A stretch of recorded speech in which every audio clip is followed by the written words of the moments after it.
Hey everyone, my name is Dante and welcome back to Story Hub, your hub for the best stories on Reddit. I'm a single father. I have raised my son alone because when he was just a few days old, his mother suddenly decided she didn't want a child anymore. She claims she's not ready to have a child and refused to even feed him or hold him. I wanted to give her some time. I thought that maybe it's just postpartum depression or something. I was ready to be there for her, but she was serious. She packed her stuff and left the hospital. Her last words were that she wants to see neither me or our son ever again. I have never seen her since, and I kind of feel like mother-in-law had something to do with it because during her pregnancy she was talking all the time about how young her daughter is and how inappropriate of a moment this is for her to have a child. I don't have any proof and I can't tell anything for sure, but I feel like mother-in-law somehow secretly persuaded her to take this step for whatever reason. So I was left alone with an infant in my hands. It definitely wasn't easy. I was just 21 years old. I had to leave college and work very hard to give my son everything he needed. Fortunately, I wasn't completely alone. There were people who helped me to get through the hardest period.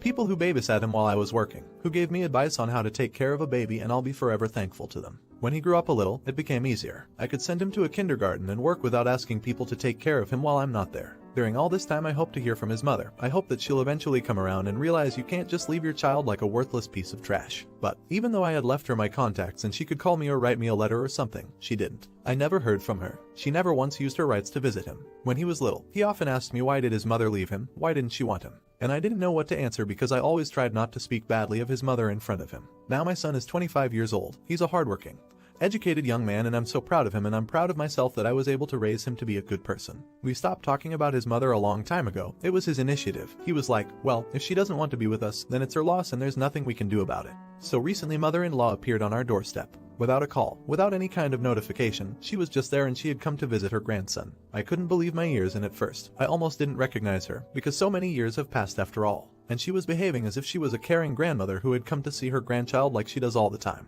Not like she was gone for 25 years. When my son saw her, he didn't recognize her either. I have shown him pictures of his mother and his grandmother just in case they show up one day, but I never really thought that they would.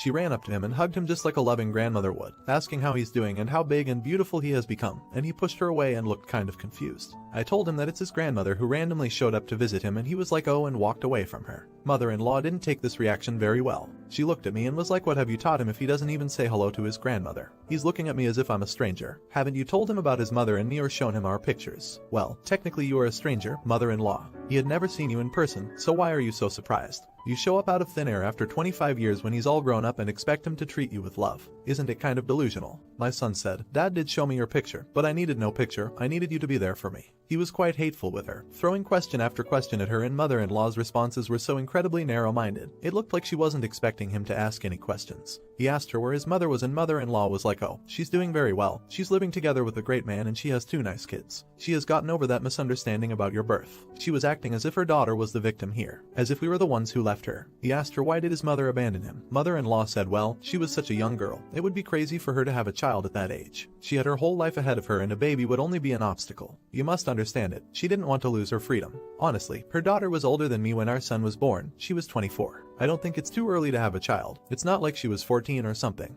Actually, age has nothing to do with it. I could have given up my son too. I was very young as well. But I didn't because I loved him and I wanted to be his father. At this point I wanted to show mother-in-law the door. Obviously, she wasn't welcome in our house, but my son stopped me. He had one more question. He asked why mother-in-law didn't want to be his grandmother. His mother left him, fine, but why did mother-in-law leave him too? Mother-in-law said, well, I had no time to take care of you. I was a young woman too. I had my life too. And grandkids are only obligated to take care of grandparents when they're old, and that's why I'm here. Then my son told her to leave and never come back. He said he doesn't want to see her ever again and he won't help her with anything. Really quick, if you're enjoying the video, don't forget to drop a like. And as she was leaving, she attacked me like that's what I thought. A man alone cannot raise a proper human being. Such a rude and impolite boy. He would have turned out better in an orphanage than with you. So according to mother-in-law, the conclusion is, don't have children while you're young, or if you do, feel free to leave them and then come back a few decades later. And they'll love you even though they have never received any kind of care from you. But seriously, what the hell was she expecting? Not the idiot. That stupid butch. That whole side of the family is horrible. I had my daughter May of this year when I was 24 years old. Turned 25 in September, and my husband only just turned 22 when she was born.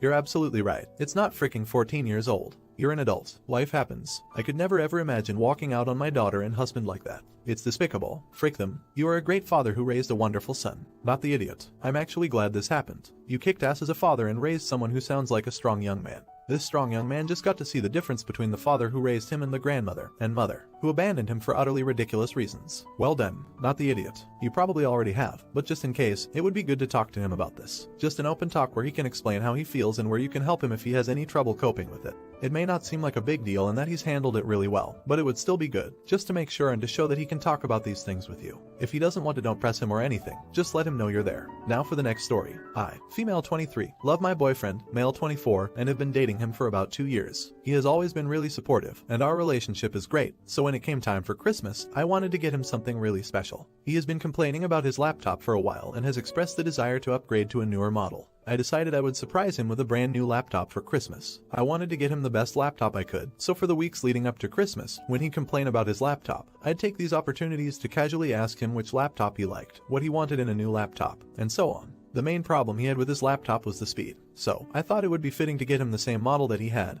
MacBook Pro, just the latest version. Now, I'm not a tech person. I don't know the first thing about RAM, SSD, etc. I just assumed a $1,300 laptop would be more than enough for his needs. So I bought the laptop, without doing any more research into it. Christmas Day came and I gave my boyfriend the laptop. He was so excited, until he saw the specs. When he saw that the laptop had 8 GB of RAM, he was really disappointed because he couldn't get his work done on such a slow machine. He was adamant that he needed something with more RAM. This turned into a full-blown argument. I tried to explain to him that I had done my best and spent a lot of money on the laptop, so he should appreciate it, but he wasn't having it. He said he would rather return the laptop and get the one he wanted. At this point, I was really hurt and upset. I had gone out of my way to get him a really nice present, and I felt like he didn't appreciate it at all. Yes, I could return it and get him the one he wanted, but I had already spent a lot of money. The fact that he wasn't even willing to give it a chance made me really frustrated. So long story short, I decided to re-gift the laptop to my sister, 19 Fahrenheit. She's a college student, and I know she could really use a laptop like this. I know it may sound selfish, but I didn't think it was fair that he didn't appreciate my gift, and I wanted to make sure the laptop went to someone that would actually appreciate it.